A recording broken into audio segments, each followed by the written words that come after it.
Dans cette vidéo, je vais vous présenter 6 fonds photos que vous avez probablement déjà à la maison ou que vous pouvez vous procurer à faible coût. Donc les fonds photos, c'est ce que l'on va mettre en premier lieu avant de créer sa mise en scène. C'est ce qui va permettre d'ajouter un petit peu de texture, un petit peu d'intérêt à la photo.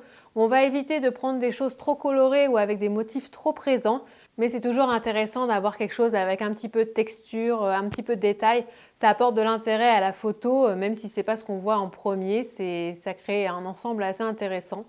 Donc passons maintenant aux 6 fonds photos.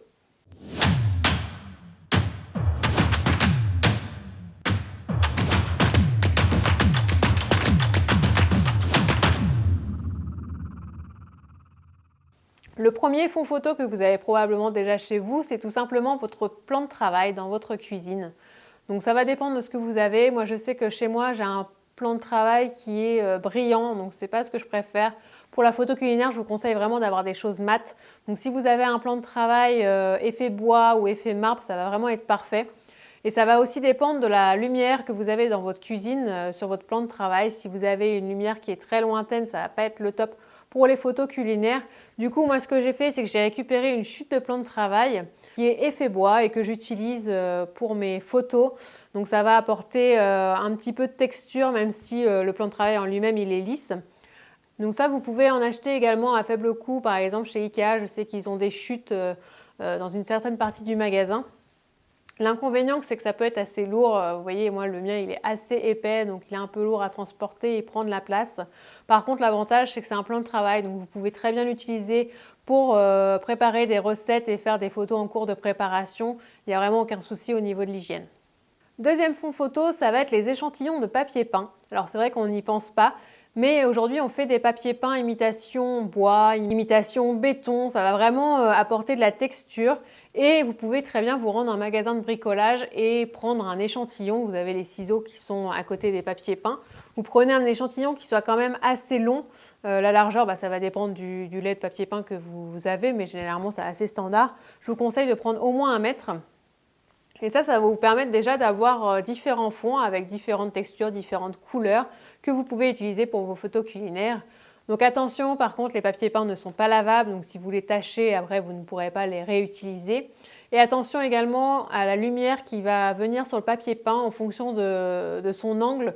On peut voir qu'il s'agit de papier peint. Donc si vous prenez des photos vues de dessus, généralement ça ne se voit pas, surtout si vous utilisez une faible profondeur de champ. Donc attention à bien regarder cela, il faut que ça reste quand même naturel et que quand vous utilisez un papier peint effet bois, qu'on ait vraiment l'impression que ce soit une planche de bois plutôt que du papier peint.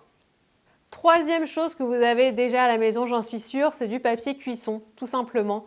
Alors ça va être particulièrement utile par exemple pour des cookies, des sablés. Vous pouvez utiliser une grande feuille de papier cuisson. Essayez de la chiffonner un petit peu avant de l'utiliser, comme ça va apporter encore plus de texture, un peu plus d'authenticité. Et quand vous avez des cookies qui sortent juste du four, vous ouvrez légèrement les cookies et là vous avez le chocolat qui se dépose sur le papier cuisson. Ça fait son effet, c'est garanti. Donc ça c'est vraiment quelque chose de tout simple. Ce qui va apporter vraiment de l'intérêt, c'est de chiffonner, de froisser le papier pour apporter de la texture et pas avoir une feuille toute simple, toute blanche. Vous avez différentes couleurs de papier cuisson. Vous avez les papiers qui sont blanc, blanc-gris ou alors ceux qui sont un peu plus marronnés. Moi j'ai une préférence sur ceux un peu plus marronnés, mais vous pouvez très bien utiliser les deux. Quatrième fond photo que vous pouvez trouver en magasin de loisirs créatifs, ça va être des grandes feuilles de papier cartonné. Donc ça, encore une fois, c'est un peu comme le papier peint. Si vous les tachez, vous ne pouvez pas les réutiliser et ça ne supporte pas l'humidité. Mais ça fait vraiment des fonds assez sympas. Donc on ne va pas forcément avoir la texture, mais par contre, on va avoir des couleurs.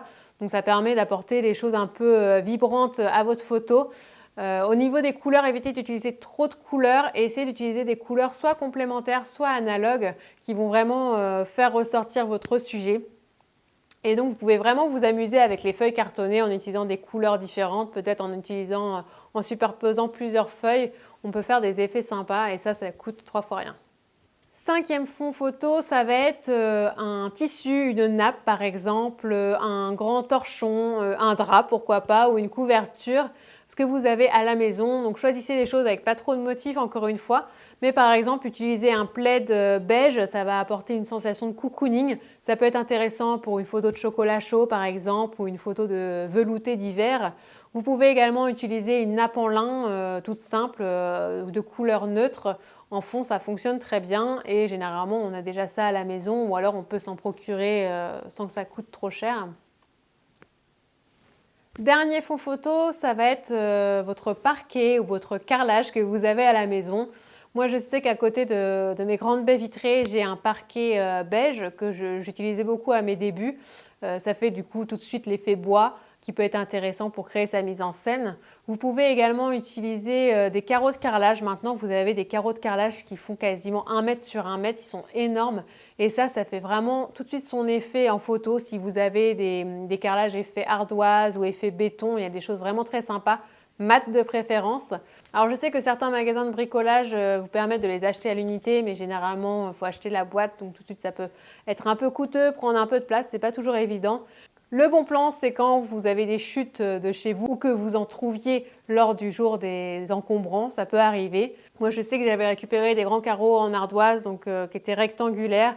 Ça fait la taille d'une grande assiette rectangulaire et ça peut être intéressant pour présenter certains plats. En tout cas, ça apporte tout de suite du cachet et de la texture. Donc voilà pour les 6 fonds photos que vous avez peut-être déjà à la maison ou en tout cas que vous pouvez vous procurer à faible coût. J'espère que cette vidéo vous aura plu. Si vous avez d'autres fonds photos auxquels vous pensez, n'hésitez pas à les mettre dans les commentaires. Si la photo culinaire vous intéresse, abonnez-vous à cette chaîne et vous pouvez également retrouver toutes les infos dans la barre d'infos sur ma formation en photo culinaire, sur le matériel que j'utilise, etc. Je vous retrouve prochainement pour d'autres vidéos.